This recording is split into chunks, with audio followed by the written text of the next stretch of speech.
வணக்கம்.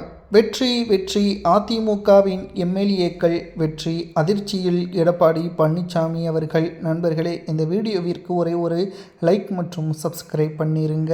அதிமுகவில் பல்வேறு பிரச்சனைகளும் குழப்பங்களும் எடப்பாடி பழனிசாமி அவர்களால் உருவாகி அதிமுகவில் பலரும் நிர்வாகிகளும் முன்னாள் அமைச்சர்களும் மூத்த நிர்வாகிகளும் கூட்டமாக ராஜினாமா செய்தும் எடப்பாடியால் நீக்கப்பட்டும் பிற கட்சிகளில் உறுப்பினராக, சபாநாயகராக, ஏன் அமைச்சராக பொறுப்பேற்றுள்ளனர். ஆனால் எடப்பாடி பழனிசாமி அவர்கள் இருக்கக்கூடிய அதிமுக எதிர்க்கட்சி அந்தஸ்தை இழந்து 3வது இடமும் பெற்றுள்ளது.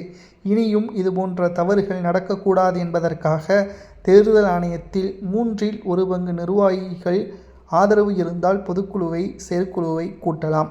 ஆனால் 2/3 ஆதரவுகளை நிர்வாகிகள் பெருமளவில் சேகரித்து எடப்பாடி பழனிசாமி அவர்களுக்கு எதிராக பொதுக்குழுவை, செயற்குழுவை கூட்ட கடிதங்கள் அனுப்பப்பட்டது. கடந்த 3 மாதங்களாக இந்த பிரச்சனை அதிமுகவின் அரசியல் வட்டாரத்தில் மிக பெரிய அளவில் பேசும்பொருளாக மாறியது. ஆனால் இன்றைக்கு தேர்தல் ஆணைய அதிகாரிகள் அதிமுகவின் பொதுக்குழு, செயற்குழுவை கூட்டுவதற்கு அதிகாரப்பூர்வமான அறிவிப்பையும் வெளியிட்டுள்ளது.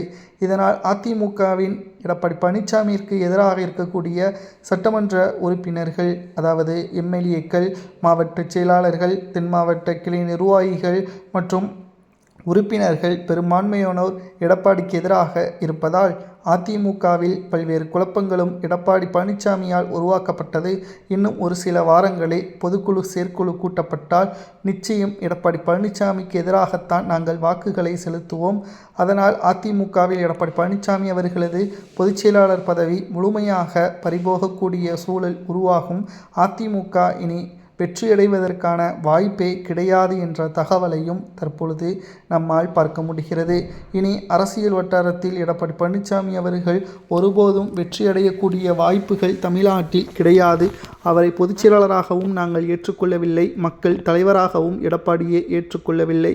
இனியும் எடப்பாடி பழனிசாமியின் பின்னால் இருந்தால் பணமும் வீணாகும், நேரமும் வீணாகும், மக்களுக்கு தேவையான வசதிகளையும் திட்டங்களையும் செய்து கொடுக்க முடியாது என்ற தகவலையும் தற்பொழுது நம்மால் பார்க்க முடிகிறது.